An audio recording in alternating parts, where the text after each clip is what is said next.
it. Like Robert Pattinson's the best Batman, in my opinion. The only thing that I know about that film is obviously they filmed it in Liverpool, and there's a shot where, because so much of the background is green screened, and then one of the things they didn't green screen out is in Liverpool they got yellow bus stops. Yeah. So there's just this Batman scene, and it's just the fucking Liverpool bus stop in the, which is great. I would love to see a Liverpudlian Batman, to be fair. Like, it's not related to any comics.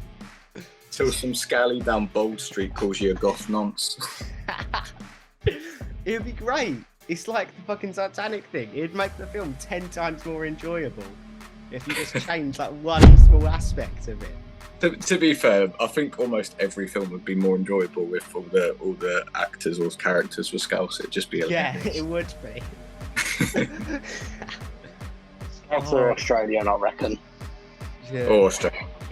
Imagine the Australian accent. It just make it sound so much worse. Oh, but like, could you imagine the fucking Elvis film if everybody was just Scouser? Like, it'd be great. It'd be so good.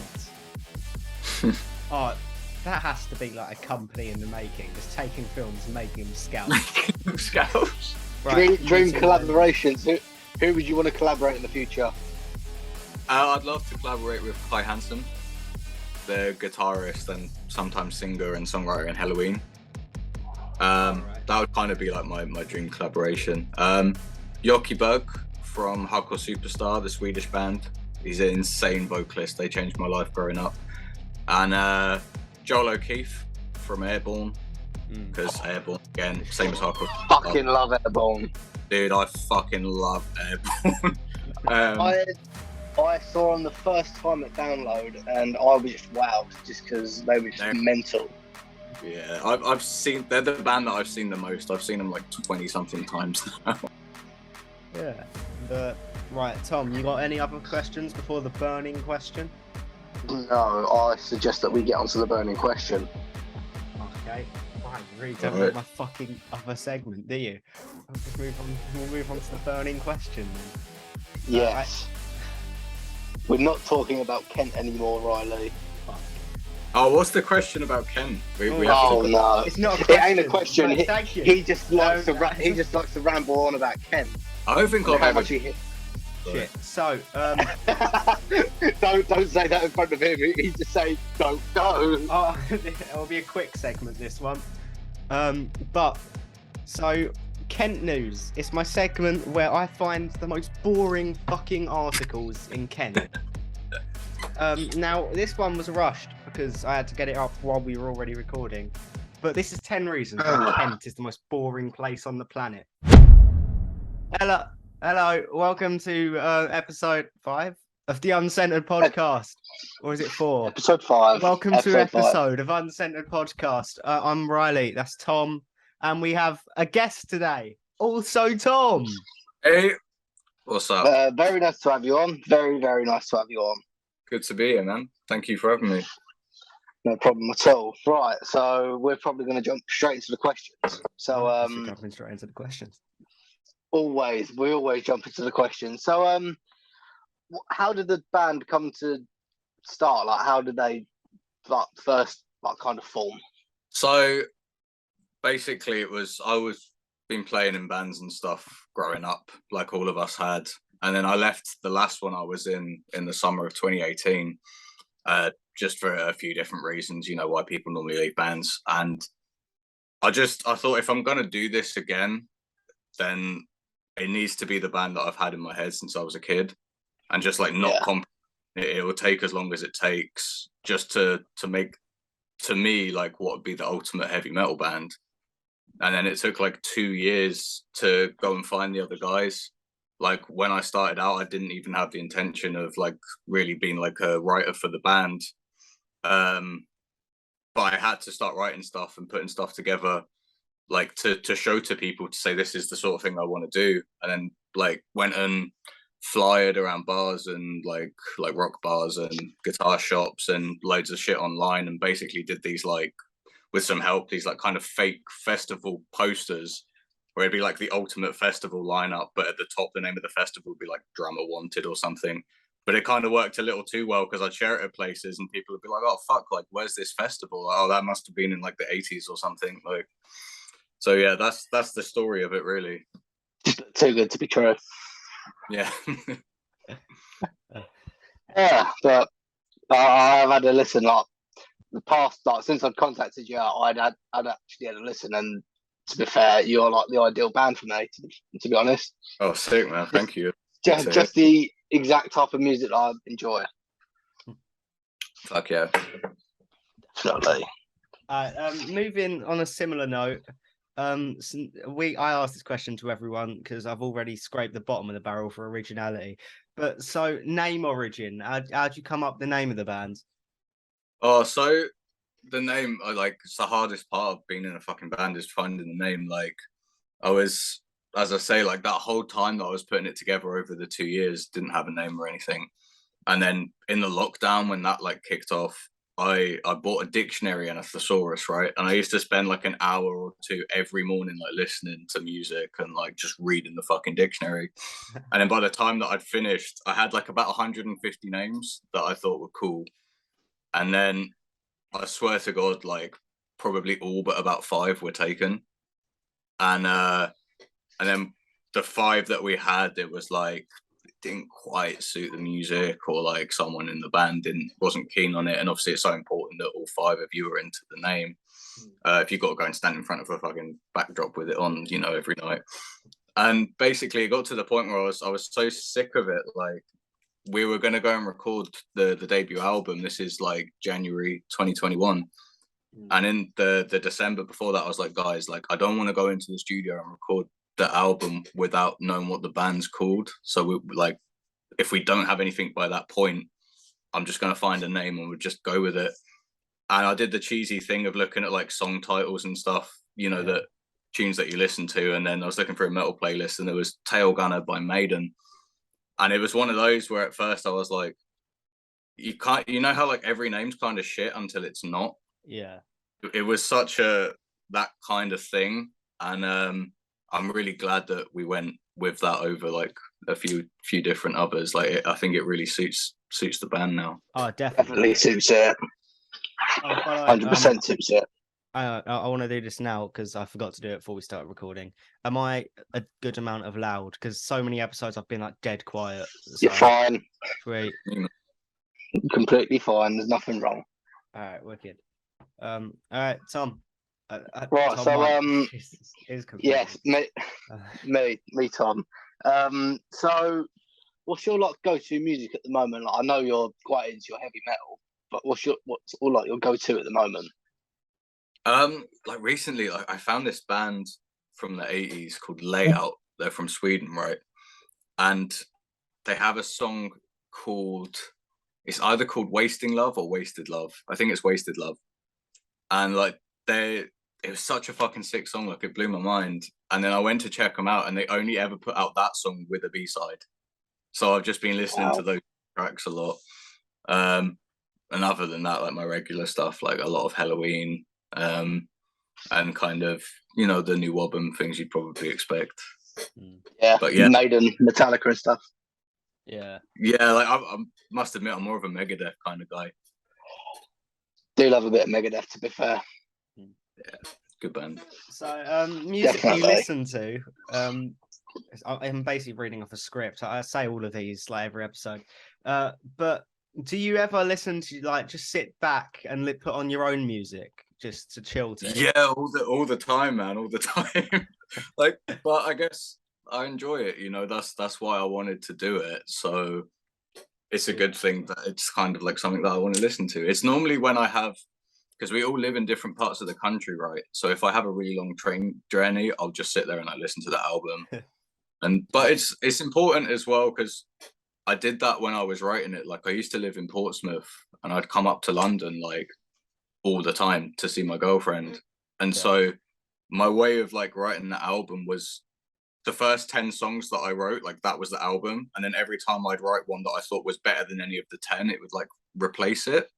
And basically did that for like 3 years. So listening to the album a lot was actually really important to kind of have that self-awareness of like, if you're getting to a tune and you want to skip it, or it's like, oh, I don't want to fucking listen to this or something, then you kind of know where to like change and stuff. Weirdly, that's actually like, at least, I might be wrong, but I'm pretty sure that's the first time someone's actually went, yeah, like I put my own shit on. Like everyone else has all been like, oh no, never, unless I have to. Like bit of a chore, really. Like they I'm did trying make to some think. valid points. Like it's like you make music that you want to make for other people to enjoy. You don't necessarily like, at least obviously their opinion. Like they don't necessarily sit and go, oh yeah, I'm going to put a bit on this on. But I mean, I'm not like a music artist myself, so I wouldn't exactly know. But like, surely nobody would know your music taste better than yourself. So for me, I'd feel like if I've wrote this shit, like it's going to be as me as it's going to get. So I don't see why I wouldn't have it on repeat. Other than my voice would scrape away at me eventually. But it's funny as well because like I think certainly for me, kind of learning how to like write songs and be a songwriter and stuff is the best stuff I've done is the stuff that I feel most represents my taste, which I guess is probably the same for anyone that writes music. Like as a statement, like the stuff that you like most is what you like most. Like, but my favorite songs on the album are the ones where I feel like I've really like captured what exactly I wanted to do and like just a piece of your heart and soul and all that stuff, you know? Yeah, definitely. Yeah, but yeah, like I totally agree, like with you on that. Like, I think if I was like to make music, I'd listen to it because I mean it's my music. Like, yeah, you got to think that it's good, otherwise, you know, exactly. Exactly. You make something like, that you do. You're always going to be your harshest critic. So if you make something that you think is good, then like obviously you're gonna like listen to it. For sure, man. Yeah. Right. Tom. I'm just currently scrolling through my little list. So like we've got the EP for Tailgunner already. Is there any other bits coming soon by any chance? Yes, the full album will be out like early next year. It's that's good.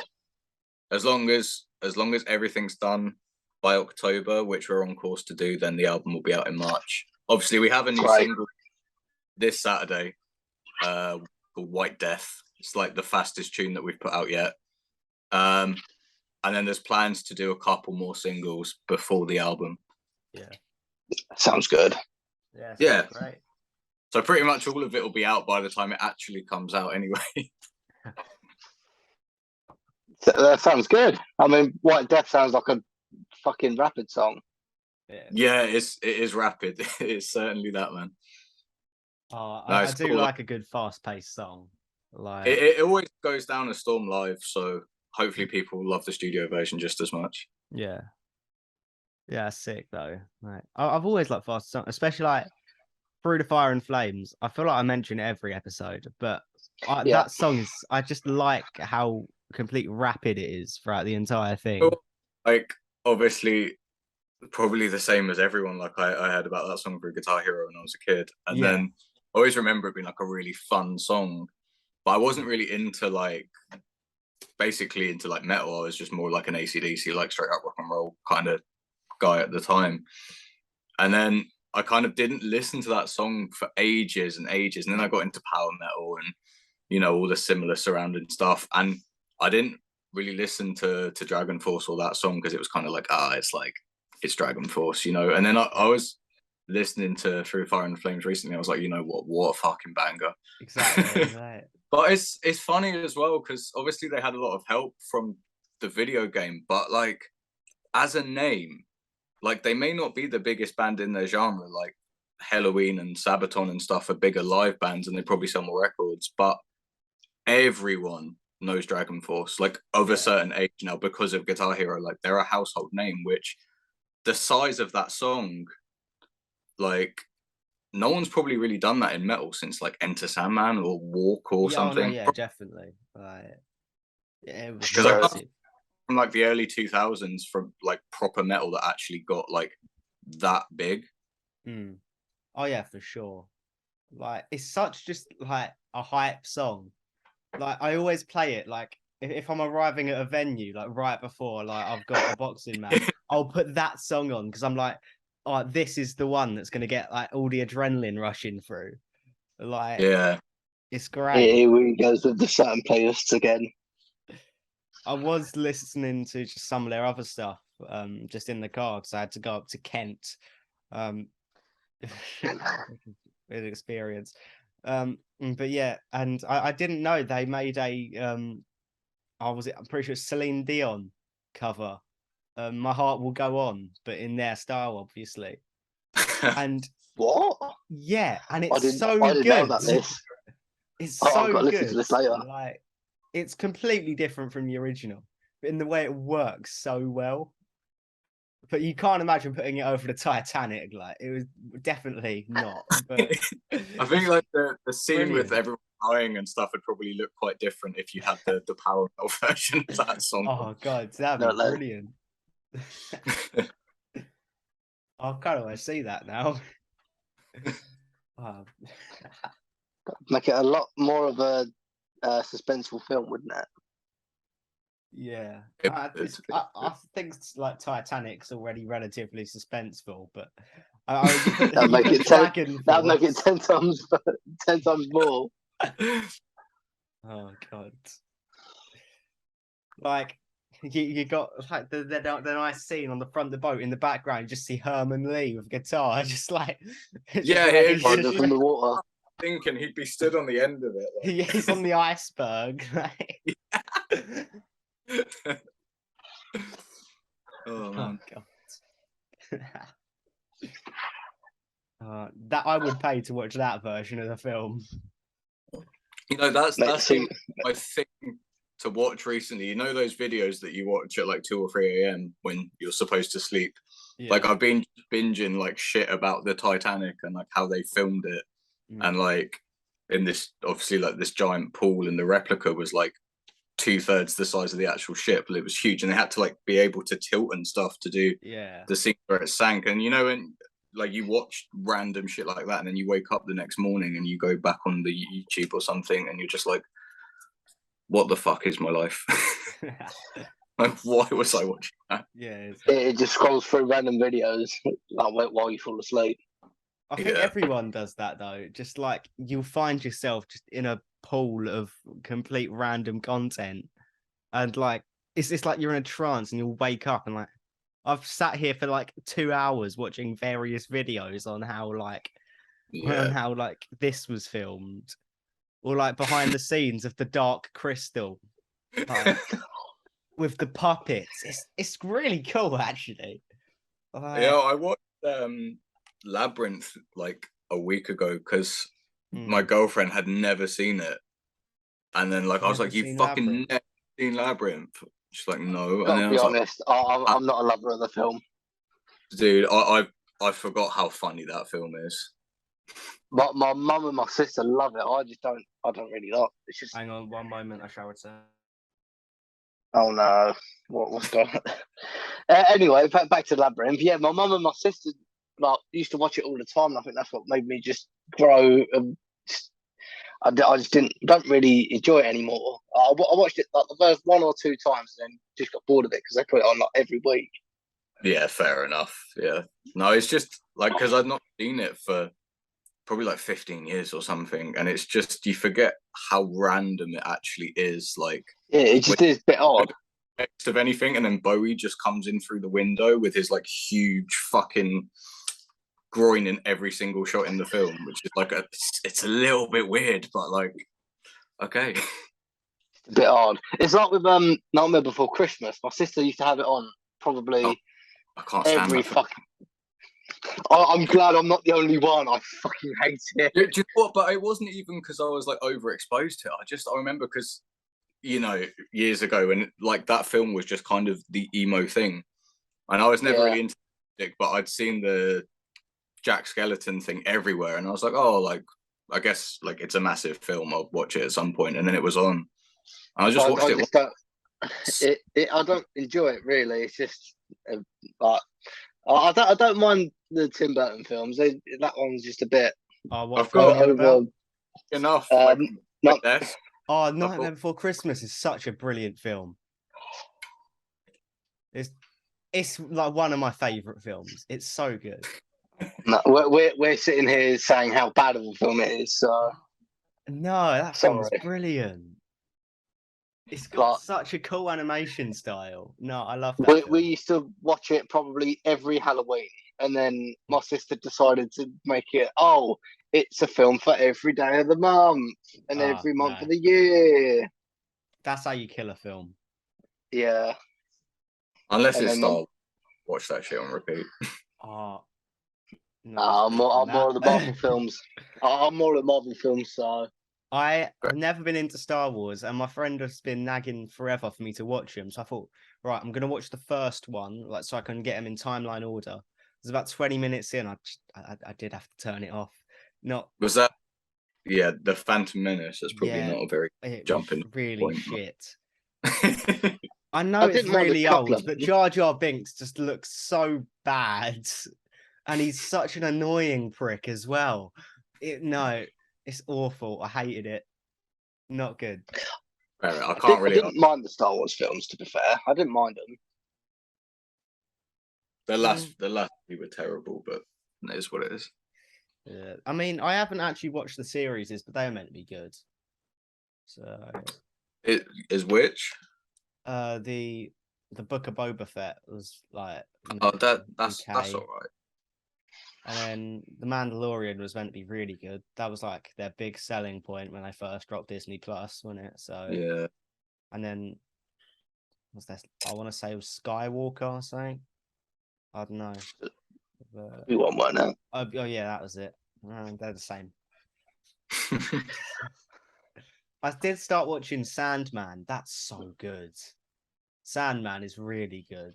Like on Netflix, it came out the other week, and it's good. Like I don't watch a lot. What'd you say? Sorry. I was just watching that Woodstock '99 because like I don't really watch like weeks ago. I'll TV or I watched Netflix. it. Like I put that on. Like that's crazy shit. Yeah. Oh, Netflix is really annoying because I feel like whenever I say, right, I'm going to watch this, it decides, oh, I'm going to take this off next week. Because I will not get round to watching it. It's like Gladiator. I've had Gladiator on my list for so long, and I finally sat down to watch it. Man. Fucking gone. Like, they've been taking really good stuff off. Like, shit I've meant to watch, and they've added Drop Dead Fred. Like, No, you can't be dissing Drop Dead Fred. That's a great film. yeah, I know, but I'd rather watch Gladiator. I'm gonna be honest. Like, But yeah, I feel like Reddit. I felt Reading and Leeds was going to probably end like Woodstock. I thought it was just genuinely going to end in riots. What did you go? No, I thought I had my predictions of last weekend. I didn't go, but I had predictions that it was just going to all end in riots just because Rage weren't playing. Someone I know that went said that it did have that vibe to it. To be fair, I would have only really gone for the second night. That's about it. I don't even know who played. Like, I'm not. Arctic Monkeys headlined as well they as were kind of meant to be Horizon. shit. Arctic Monkeys. I don't mind either of them. To be fair, I was reading reviews like yesterday, just because bored, and basically the general consensus I got was watch the comedy. That was good. Arctic Monkeys bad. Because apparently they like well, to be fair, they were all very biased reviews of people who heard AM and thought, yeah, this is all of Arctic Monkeys. But like apparently they didn't play many of their like smash hits, and people were kind of livid about that. That's pop out your headline in a festival as well. Like, Yeah, if you do that at your own gigs and play what you want to play, fair enough, because people bought the ticket. But like, exactly. if you're headlining a festival, you should. Yeah, that's what the reviews all said. Like, if you're like selling out a festival, then you've got to like play the songs people know you for, rather than like necessarily your passion songs. But I think they lost they had like in the 2000s. It seems I don't really know that much about them. I quite liked AM when that came out actually. Yeah, AM was good. I do like them. I'm not like a massive fan, but I'll occasionally just like listen to a bit of their stuff. But yeah, apparently they weren't up to scratch on that evening. I don't mind. Yeah, I didn't go, so I've had no loss. Same, to be fair. But have you seen the lineups from like Reading Festival in the late 70s and early 80s? It's No? insane. Reading, I think it's 80, 81 or 82. I can't remember which. Like everyone is there. They have like Maiden, Ozzy, Hanoi Rocks, Twisted Sister, Budgie, Samson, Saxon, Praying Mantis, Angel Witch. Like fucking everyone from like the new Wobham and like bits and pieces is there. It's crazy. Wish I was alive then. I wish I was alive back then. Yeah. Anyway, back to getting onto the questions. Oh yeah, go ahead. The future of Tailgunner. Where do you see yourself with Tailgunner? Like in the future. I just want to take heavy metal to all four corners of the world, basically. Let's see how big we can get. You know, keep doing what we're doing, keep pushing it, and you know, if people like it, they like it. If they don't, they don't. Like, yeah, I've always said that I'd be quite happy to, if I can get to a level where we can go and play anywhere in the world within reason. You know, the places that people actually go and play, and know that we can get like a club of people. That would be fucking amazing. You know, brilliant. So that's what I'm aiming for. That's what I'd be happy with. Yeah, for sure. I thought one of Riley's questions would have segued perfectly into that. Let's see if he gets it. No, not getting it. I'll slot them in at my own time. He's got his schedule. I've got it written down as well. I've got it like perfectly written down just underneath it. That's a shame, isn't it? Yeah. You do. But, like it's kind of what I said earlier. You're your harshest critic, but also like you're the only person that you really need to like please and turn me your music. As long as you like shit you're releasing, like whoever else likes it, that's a bonus.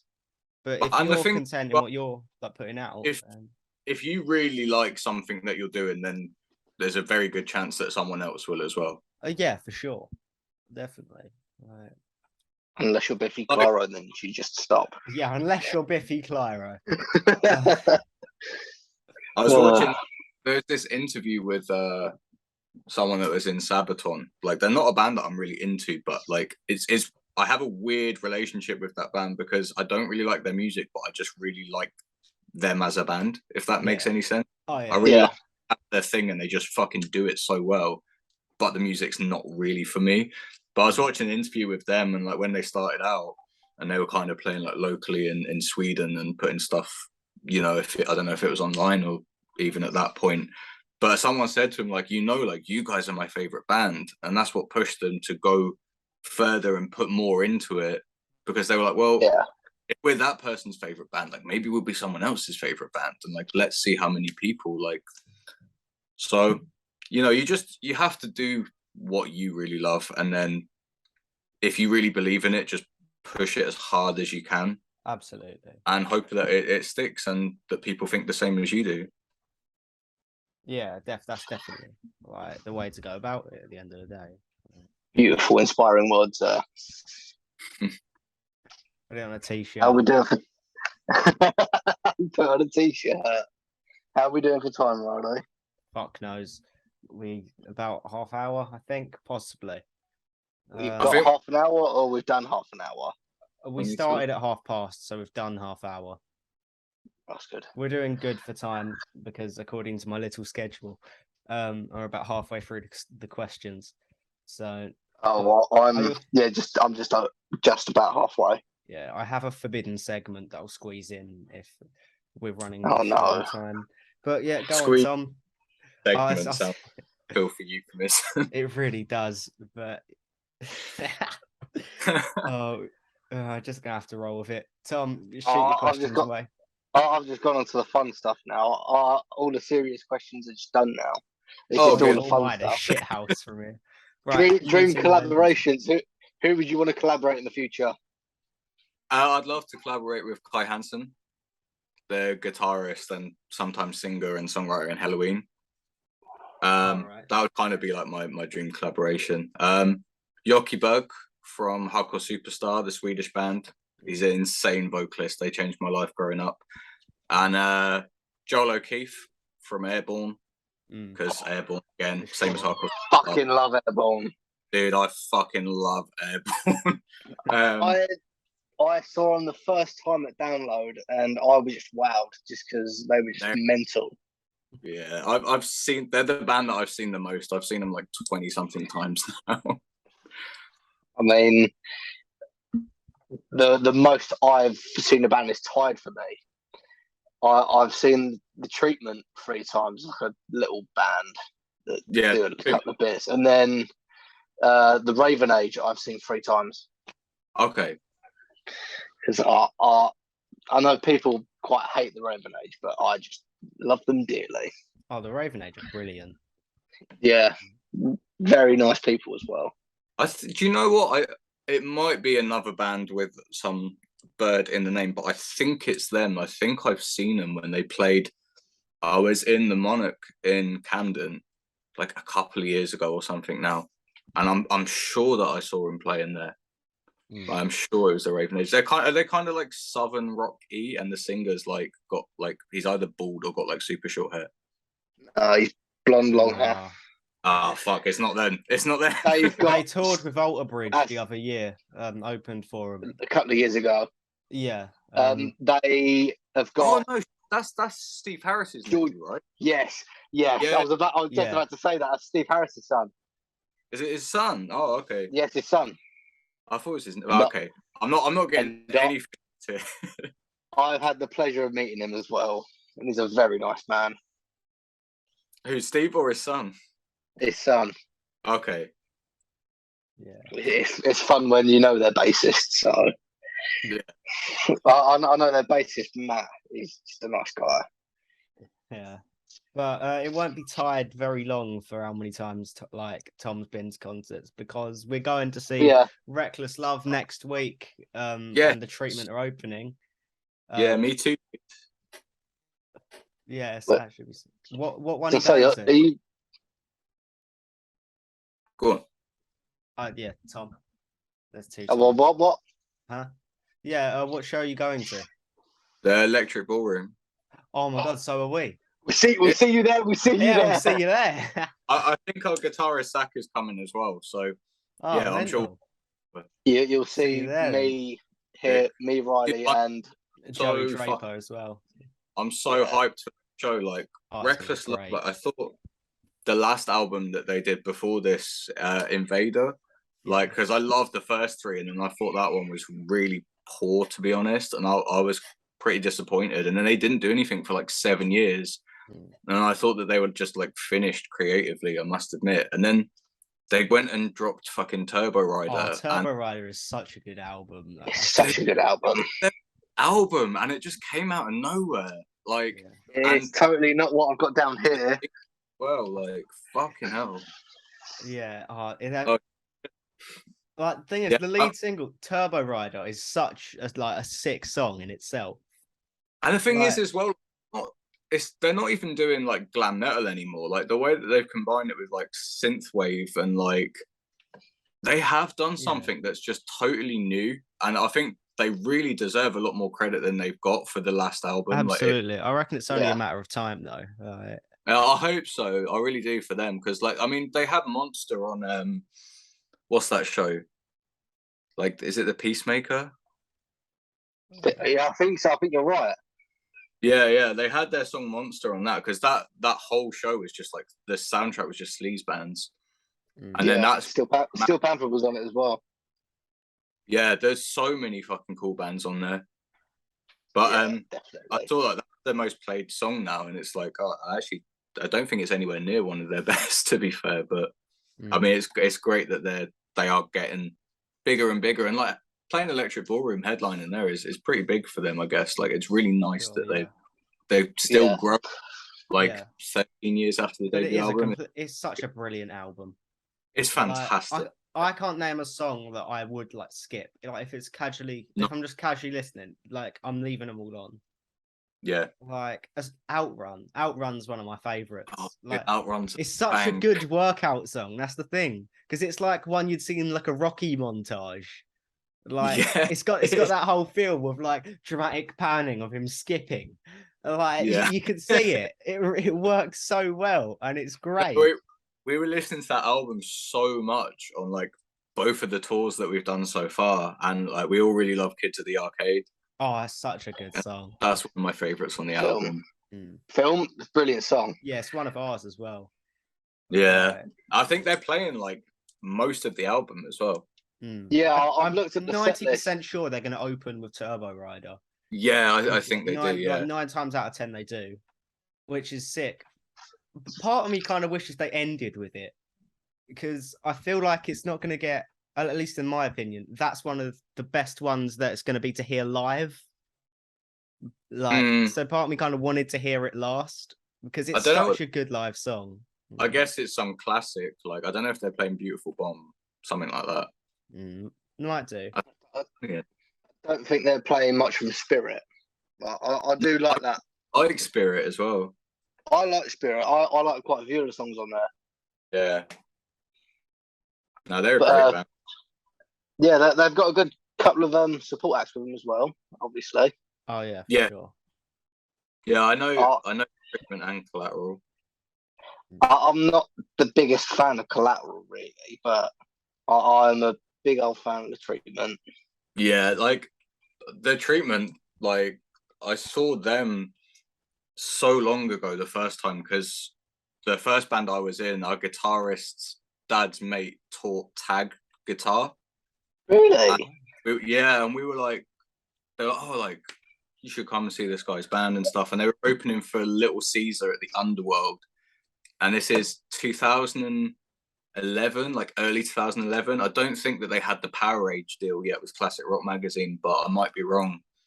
And like that would have been before Tom and Andy. I was going to say, as well. It was this before Tom. This is like the original lineup before they even had a deal. Yeah. And then they went from there. Like they had the album out, but it was the artwork that's like no one's really seen now. It was still the nurse with the chainsaw, but it was a totally different cover. Yeah. Yeah. Well, they're like waiting outside some doctor's room, but yeah, like that was sick. And we saw them a few times like that, and then they went and got the Spine Farm deal, and then the next thing was touring with Alice Cooper, and then played a show with them like in my first band down in Southampton, like 10 years. Yeah. This is what I find so cool about podcasting, because everyone we've interviewed, it seems like they have a connection to somebody else that like we've interviewed or are going to interview. It's just so cool. Everything kind of clicks together. Like, and that's what I really like about the rock scene, is everything seems connected in some way. Like it's a big diagram. Like everything finds a way to like prove something. The industry is a lot smaller than people think. I think you kind of learn that once you start to like do anything in it. It's like you're only ever kind of like 3 or 4 people away from someone that knows like Maiden or AC/DC or something, you know. Yeah. I mean, someone that my boss, he used to work with someone that knew Bruce Dickinson. So that's, they do always say that, don't they? Like it only takes like 5 or 6 steps and you can reach like anybody. Like in 5 or 6 steps, just go in like association. I could go from like Tom, either one of you, to like the Queen in like just like a few pictures. I mean, maybe that's maybe that's a bad example, because I don't think maybe like, the not Queen does many frequent pictures out on her walks, but like but most people who aren't like royalty or like enclosed from the world, so people who live outside of Kent, like they you could always find a connection back to them, like through people they've met and stuff. And I've always found that really cool. We have less than a minute, so if you say sentences, it will likely be cut off, by the way. So just ramble whatever you think you can get in. Yeah. Sweet. I think We I heard the ju- clip of or 10 we can just, seconds. or we can just sit here in silence and just wait Nah, until it just runs out. that's effort. Welcome back to part 2. I would have done the cool Batman He's animation that I lying. did last He time couldn't for be this asked. because that No was proper Batman. wicked. I was really proud of that. It took me like 20 minutes. I just had the logo spinning really slowly because like the frame rate's not good enough with the little diddle and oh god, I felt so proud when I did that. Like that's the highlight of this so far of like starting a podcast. Anyway, Tom, questions. Go Yes. ahead. Well, I already did the questions. You got a question now. Oh yeah. So my original question isn't Tom's, is dream venues. Like what's like your if you could like play anywhere, where you playing? I'd love to play. There's a club in Gothenburg in Sweden called Sticky Fingers. I think it got bought out, and I don't know if it's still a venue. I hope that's not the case. But I heard something like that. But it's where Hardcore Superstar filmed like a concert film of when they had their self-titled album out in 2005, and watching that growing up, it's like, as I said before, they just changed my life, and it taught me so much about how to be a proper fucking band, and that's iconic to me. I was lucky enough to go there a few years ago. I went to Sweden to see Guns N' Roses, and went to that club the night before to see Tyler Bryant, and like walking out into it, like being in this place, this venue, like when you've watched the live gig from there, like that this band filmed probably 50 times, and then being there, and it's only like a small club. It was so surreal, but so cool. I'd love to play the Ritz as well in New York. Oh yeah, the Ritz, because of the Guns N' Roses MTV movie that they did. Yeah, that's iconic as fuck to me as well. And then obviously Wembley Stadium, because I'm English and everyone should want to play Wembley. Yeah, Everyone needs to play Wembley. What? Actually, I would say Twickenham, because the first gig I ever went to was at Twickenham Stadium. So and like comes full circle. That's when I was like, do you know what? Like, yeah, shit, this is what I want to do. So I think that would actually be more fulfilling, even though it's like half the size. That's fair. Doesn't matter. Yeah, exactly. All right. First time you went there, you watched a gig or something. The last time you were there, you played a gig there. Yeah, it'd be very full circle.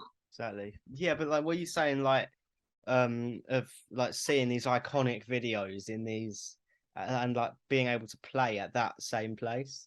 It's like, have you ever like been somewhere and you're like in this exact spot, like a celebrity stood here before? That's like it's a weird feeling. I think it's the Montague Pike, the Weatherspoons pub. It used to be the market, and like that's weird as fuck being in there, because I think it moved at some point in like the 80s, I think. So it's not the place that like Hendrix and everything played, and I don't think it's the place Maiden played, but it's definitely the place where Guns did their first UK show. And it's really weird being in there, having fucking spoons and being like, oh shit, like that bit that's like raised up with the tables and stuff, that was probably like where Guns played. Yeah, that's a weird one. Yeah, it must be. That sounds cool. Yeah, exactly. Right, Tom, what Tom won? Yes. Right, so we had a bit of a shade about this earlier. Have you got any bands or artists that you just really, really dislike? Yeah, I fucking hate Nirvana. I fucking hate Blair as well. They're the two. Anyone outside of that, I'm like, whatever. But Nirvana and Blair, I can't fucking stand. Oh, Matt, what's wrong with Nirvana? Do you know what, dude? Like, anything else that I hear, even if it's like some like horrible pop stuff or whatever, I'm like, I guess, apart from like, what's it called, mumble rap and that sort of shit, but like there's stuff like Radio 1 play, I'm like, I guess like it takes... I agree with him. I fucking hate mumble rap. Yeah, for sure. Yes. So but like anything else, like I can appreciate like that it's probably like some songwriter, but like it took talent to like write a chorus that it's that annoying and catchy. But with Nirvana, it's like my ears just don't hear any redeemable quality or anything, like apart from Aneurysm. I quite like that song. Yeah. But like that's it. Yeah. And They've Blair- definitely And then got some there's- good songs. I like On a Plane. On a Plane's wicked. I've not heard it. Oh, it's good. Yeah. And I also like Something in the Way just because it reminds me of the Batman. I fucking loved that film. Do you know what? That's actually not a bad song because like I think it only has 2 chords. Like that's the one that like they recorded and Kurt was just like lying on his back, right? I think so. In the studio. Like I think it's that song. Like that's actually not too bad. The Like Batman I can't is talk such for a quality because I'll film. admit that they're all right. Yeah. I'm like that. Like I'll say something and then like as people talk, I'm like, oh no, I was lying. Is what I find. Like, I've found out. Yeah. And then there's me that just has a pure fucking hatred of Biffy Clyro. Oh, he does hate Biffy Clyro. He really does. For who? Biffy Clyro. Yeah, I don't like them either, dude. But I'm not really fucking hate them. I'm not really into anything like that, so I've not even heard them enough to hate them. What made me angry to start off with, they were playing a big old fucking rock festival when they're more of a pop rock thing. Oh, the download thing. Yeah, I got very, very. Do you know how many people left? I was one of them. I was one of them that left. It was like so many people left just as they started playing, and just yeah, it's not my thing. I preferred Steel Panther that night. They were better. Still Panther. They should have. They should have been up on that stage. Steel Panther could headline download, definitely. I don't know how many people sell, but like they could do it. Oh, for sure. They could do it. I They've reckon got a they would. character about them. That's the thing. Who do you think in say 10 to 15 years, right, when there's no Maiden, Guns, AC/DC, or anyone, like who's gonna headline download? Oh, I'd say in the next 5 years, I reckon, to be fair, because I don't think many of them will come back for it. That's fair. We'll be going from what they're doing this year and doing a 4-day festival, or doing just 3 nights, 3 headliners.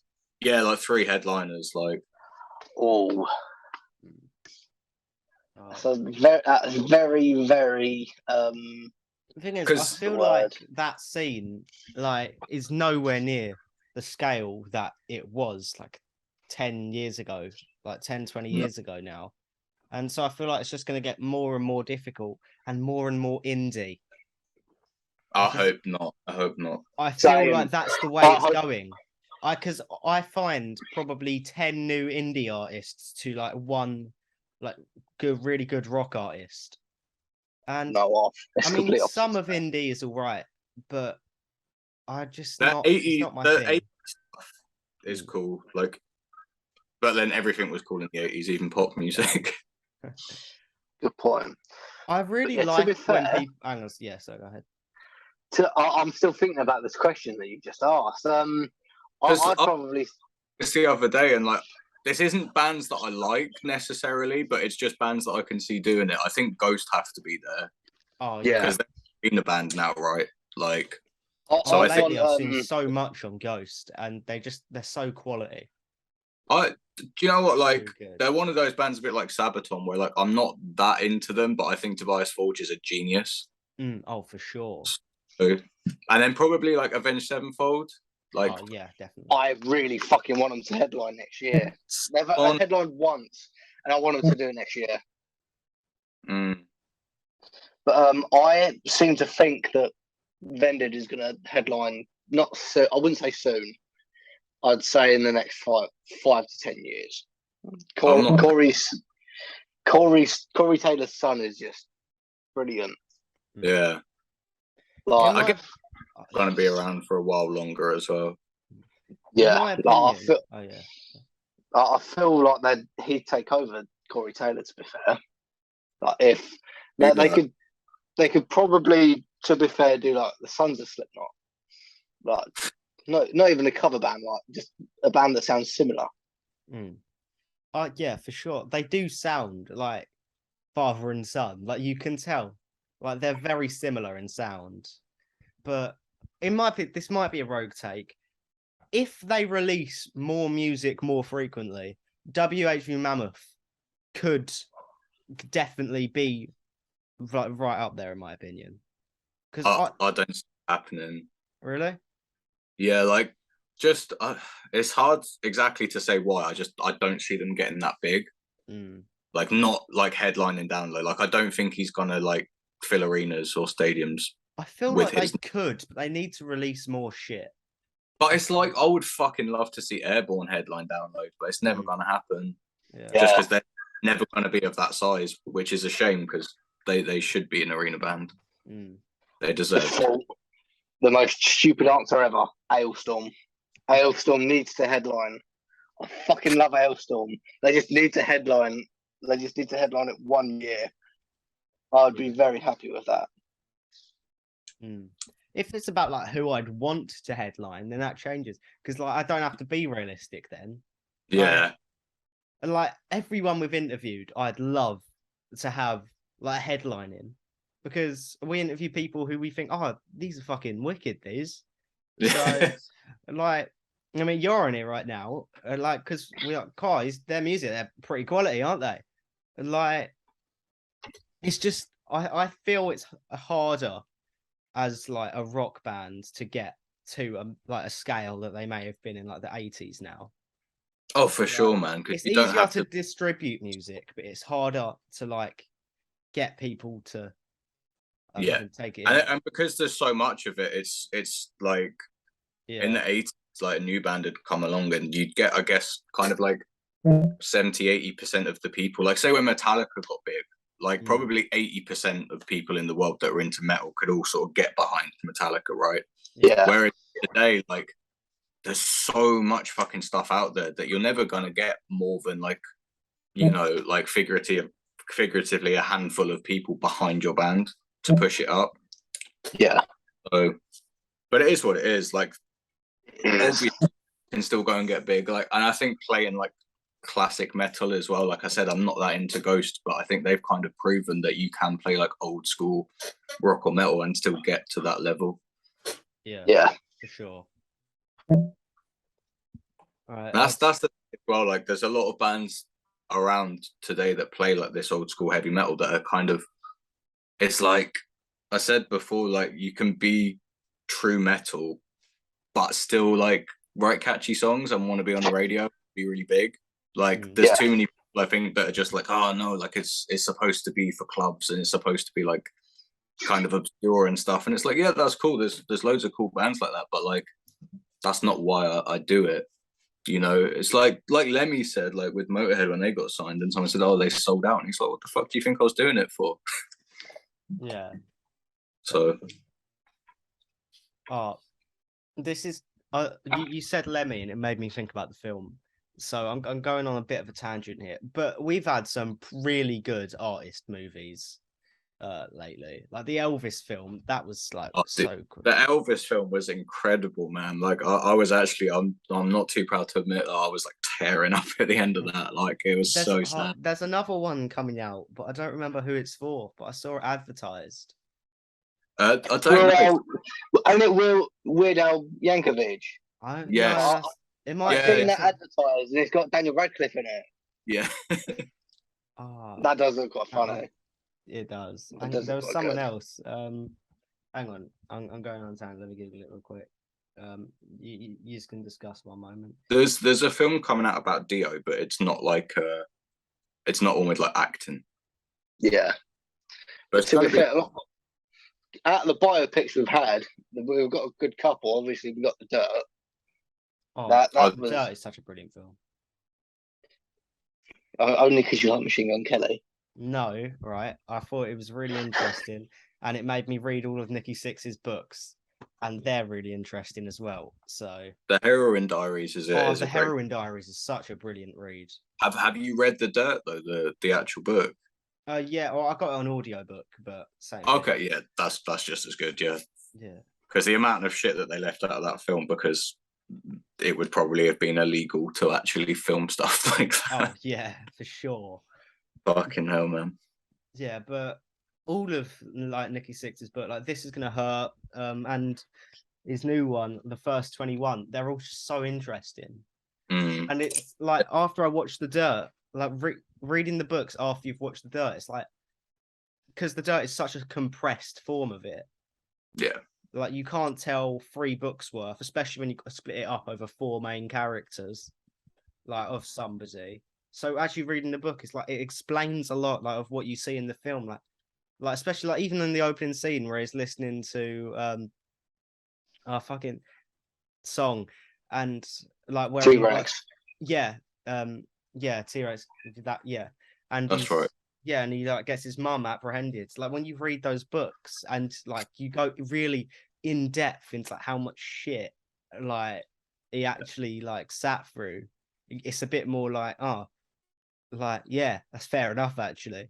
Whereas in The Dirt, like he kind of just goes, I had a really rough childhood. My mum's bad, so this happened. Like and like it's a bit just like, oh, he's a bit of a fucking like lunatic, isn't he? But like when you actually fully read like like all of the shit, especially the first 21, because it's literally about like his first 21 years. So it goes into a lot of detail around that. It's a lot more like you understand a lot of what like his reasonings behind what was shown so briefly in the film. Yeah. So yeah, no, but I did like that film. I thought that film was quality. All right. Did get the Queen film as well, obviously. Oh yeah, Bohemian Rhapsody is brilliant. That was all right. But I went to cinema to see it, and to be fair, it was a good film. It was a good film. Rocket Man's brilliant. Rocket Man is good. I still ain't watched it. Still haven't It's watched good. Rocket Man. Elton John does not entertain me. Yeah, but his life might. Yeah, Like, exactly.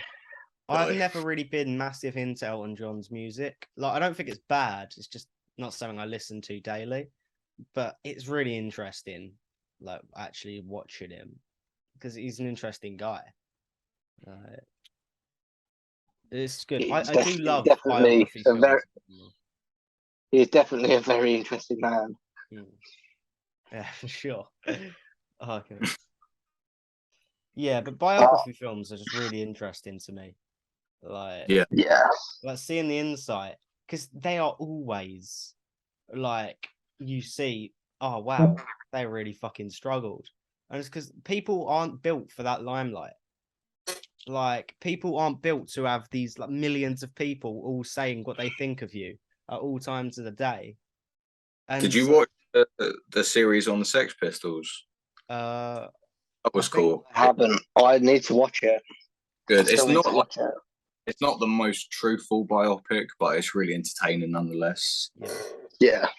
And the guy that watched it yet. Really good, because I feel like other things when people have played Sid Vicious with like Gary Oldman and stuff, like it's kind of like you can't really pass off a guy in whatever age he was as like a 19-year-old, but the guy in the Pistol series actually looks like Sid. I thought he got him really spot on, which is cool. Sure. To be fair, I do think they need to do an Ozzy Osbourne one very soon. That would be cool. That would be very, very cool.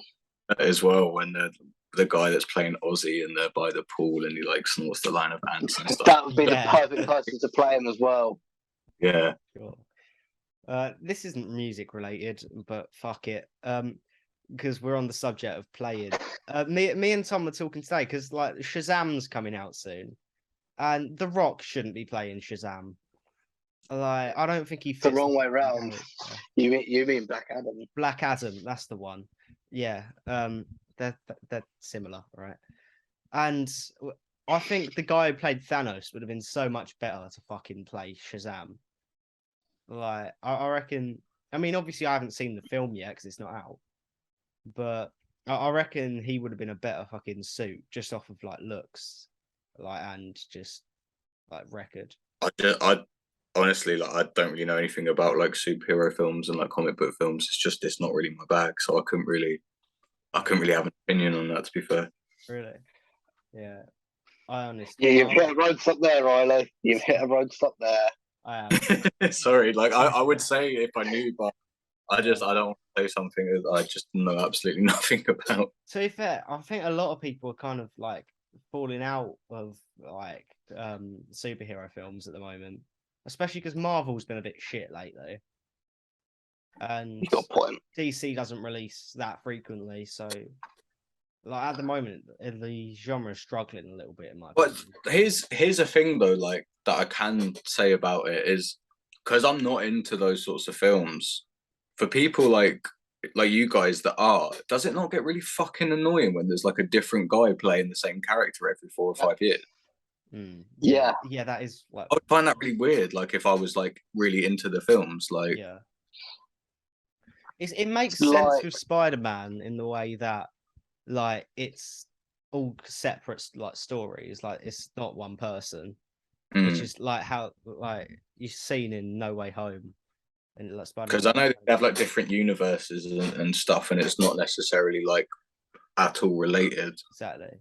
But thing is, like most of the time, it's not exactly the company's fault. Like it's No. like the Hulk. Like it wasn't necessarily Marvel's fault that they had to change like who was playing the Hulk. But it is annoying, like when they just like completely change someone. You just kind of have to go, oh yeah, okay, I guess that's that now. Because Like it's like for me, like being into Star Wars, like if someone else, like I mean, I say that to be fair, but like my favorite character is Han Solo, and when they did the movie about him with a different guy playing him, and like Harrison Ford's my favorite actor, but I bought into it straight away because I felt he played him really well. So I guess it probably wouldn't be that much of an issue as much as I think it would. yeah. No, I think if there's a good actor playing it, then it's not as bad. It's like and certain characters, like they just kind of now have a reputation for having a different actor every now and then. It's like Yeah. in the Batman, like Robert Pattinson played him and fucking killed it.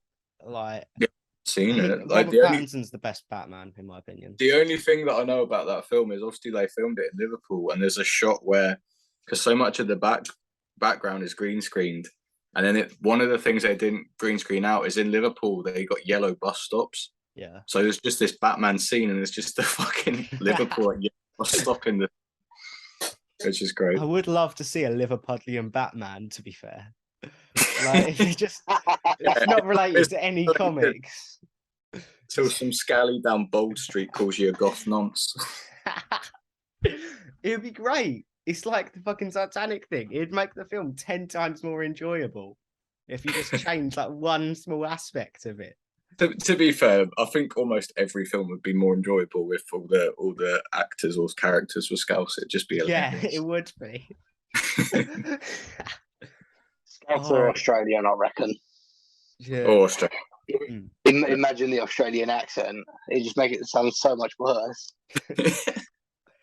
Oh, but like, could you imagine the fucking Elvis film if everybody was just a Scouser? Like, it'd be great. It'd be so good. Oh, that has to be like a company in the making, just taking films, making them Scouts. Scouts. Oh god, I will invest in that. That's the way to go. Future cinema. Our drummer Sam is Scouse, right? And then I'm from up that way originally, but my family moved to Portsmouth when I was a kid.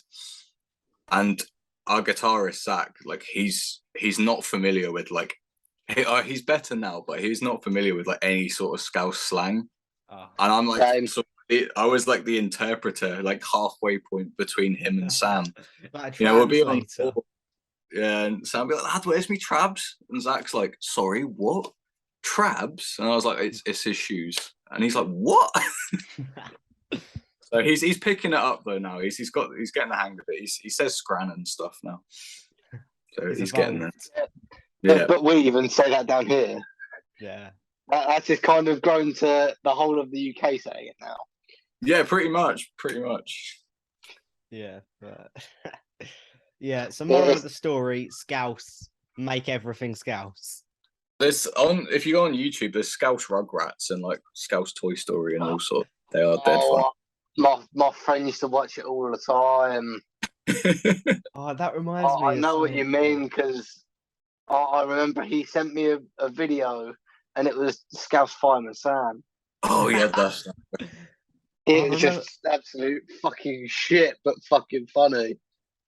Because they just talk so much shit. I fucking saw a video the other day, and it was like one of those like overly dramatic. big questions that no one can answer. And it was, why is there no universal language yet? And we've just got the answer. Make everybody Scouse. Worldwide, no Problem matter what you solved. visit, they're all Scousers. Problem solved. That is the solution, surely. Like, The world would be a better place if it was all Scouse, to be fair. Yeah. it would be. Oh god. How are we doing for timing, Riley? I think we have about 20 minutes, 10, 20-ish. Oh, that's quality. Should we move on to the big age-old question that we normally ask? Nope, because I've got another one. So Oh no! this is where shit gets really serious. So you Oh need to no! strap in, because I mean everything on this podcast has been a warm up for this question. This is where we hit you with the hard shit. Okay. All right. You need. This is like mentally fucking. I feel like I'm back in my GCSEs. Yeah, literally. You're not fucking ready. So, what is the best sandwich? If you could make a sandwich, how would you make the ultimate sandwich? He only started asking this question on the last episode. Oh, but now it's become an integral cog in the uncensored machine. Not to be that guy, but like I don't eat meat, but when I used to, beef and horseradish, that is a banging sandwich. So I think that's probably like top tier. And I guess like now I'd probably say like smoked salmon and cream cheese. We are very vegetarian and vegan friendly. The last person we asked this question was the same. So fair. But no, like for now, like yeah, smoked salmon and cream cheese would probably be like that's top. But you got to put that on a bagel. That's more of a bagel. Yeah, agreed. It is better on a bagel. Yeah. He asked me after he asked the first guy, and I just said I don't really eat sandwiches anymore. I'm more of a pasty person. I'd happily spend more time at Greg's than just make myself a sandwich. Not with the raised prices. £1.09 for my bloody sausage roll. Are you taking the piss? Talking of Scousers and Greg's though, have you ever heard of Sayers? I have not. No, mate. So basically, when I was growing up, they're still around. At the end of my road up north, there's this bakery called Sayers, and it's literally just Greg's, but it's called Sayers, but it's better. So if you ever go to Liverpool, just look for Sayers. If you like Greg's, it's literally just Greg's, but better. Rings a bell. I think there might be one near me. But Sayers. I think so. There might be. I'll have a look. I'll do some research and I'll let you know. I don't think they're down south, but if there is, then yeah, maybe they're expanding. Maybe they're doing well. They're taking over the world. They're worldwide now. They've got the quest to make everybody Scouse. It's a hidden agenda. But by feeding them Sayers. It's like faction wars. That they're slowly conquering the Gregs, making them Sayers, making all of the Gregs disciples Scouse until there's nothing left. Oh man, I used to work for Greg's when I was like 18. Oh really? How was that? It was all right, man. Like, we have to bin off the food at the end of the day, so when we were chucking it in the bags, I'd have the sausage rolls got one for the bin, one for me, one for the bin, and after like 6 months, I was like, okay, I've got to yeah, I was gonna say, how many sausage rolls did you run through over your course? Yeah, like, a lot. Too many. Yeah, I couldn't like work at a Greg's over the fact that all of it that doesn't get sold will come home. Like, I have awful self-control, especially around food. So sad, but it's true with both me and him. We both would. Yeah. Well, yeah, I think anyone would. Like, free food, I can give it to like a man outside. Like, true. Yeah, but right, Tom, you got any other questions before the burning question? No, I suggest that we get onto the burning question. Okay, fine. You really don't want my fucking other segment, do you? I'll just move on. We'll move on to the burning question then. Yes. We're not talking about Kent anymore, Riley. Fuck. Oh, what's the question about Kent? No, it's not a question. It ain't a question. He just likes to he just likes to ramble on about Kent. I don't think I've ever. Shit. So, don't say that in front of him. He just say, "Don't go." It'll be a quick segment, this one. But so Kent News. It's my segment where I find the most boring fucking articles in Kent. Now this one was rushed because I had to get it up while we were already recording. But this is 10 reasons why Kent is the most boring place on the planet. The coastline is just boring. There's no exotic wildlife, and it's so far away from everything. That's our first three. There are no local there are no local celebrities, and its seaside towns are in decline.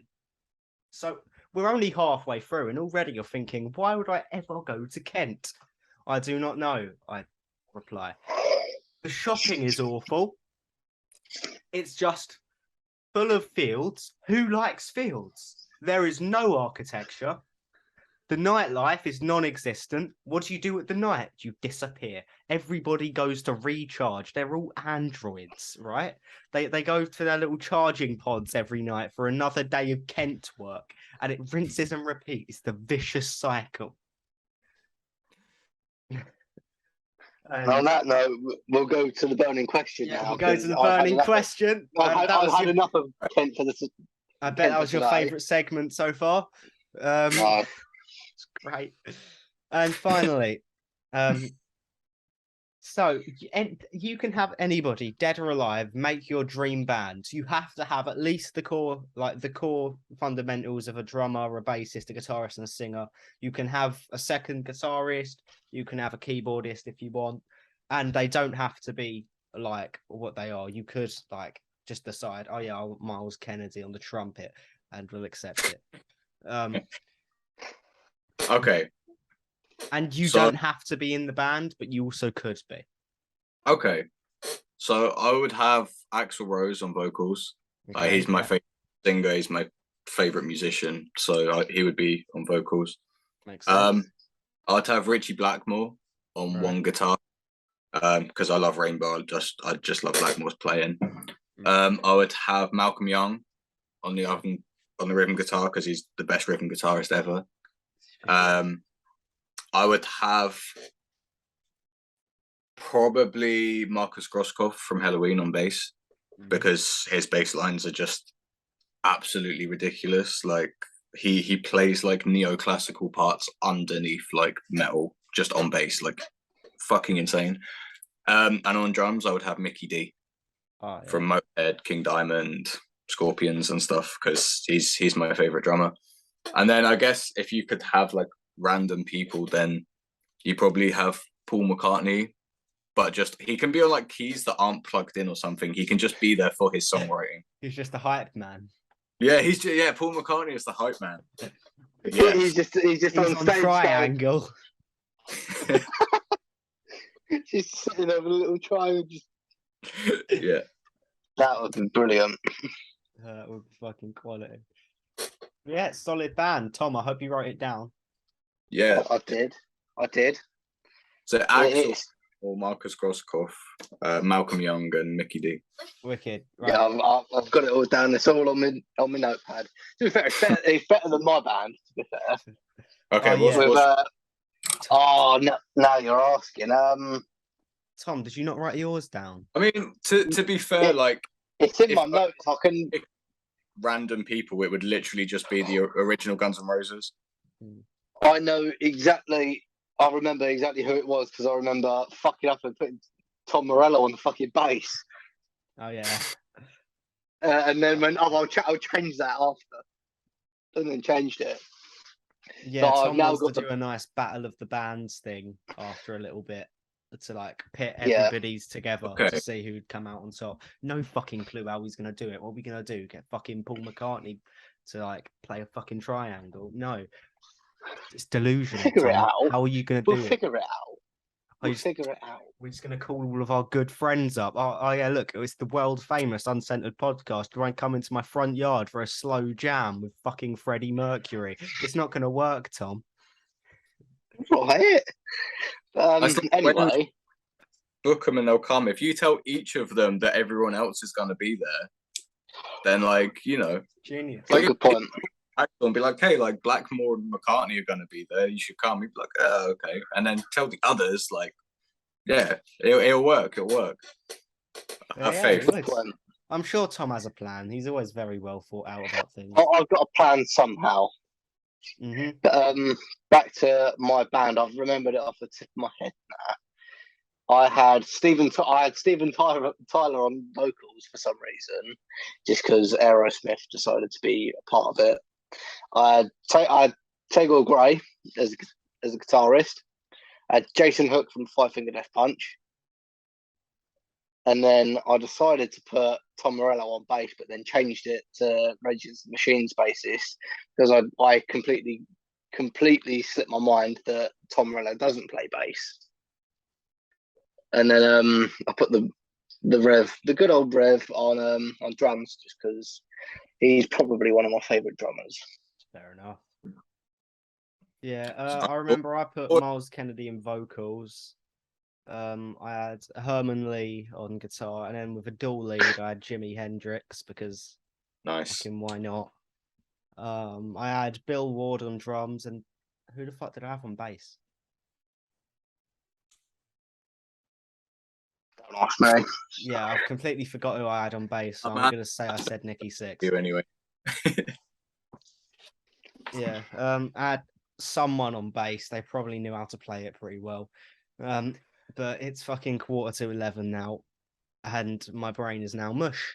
So, it's been a nice late night mellow episode. This one. Yes, it has. We also have 3 minutes, by the way. Oh, right. Let's wrap up now then. Yeah, we did have the 10-minute warning, but it was Kent news time, so I didn't want to alert anybody. Fair enough. Can't interrupt Kent news. I didn't want to. Yeah, I didn't want to miss the legendary segment. It'll be better next time. I swear. I'll actually look for some really shit articles. I'll just go to the front page. Right. Yeah. Well, do you have any last minute notes that any of us want to say, or? Not really, but go and have a listen to Tailgunner because they are the fucking bollocks. It will be up here. It won't come up at this exact time. It will just come up at a random point. Because I'm not going to this exact moment to put it in, but it will be there at some point in time. Listen to us, yeah. At whatever moment you decide is best. It will be in an interview of like 15 minutes, so it'll probably be like 15 minutes in, or like 20, not 20, like cool. 45 in.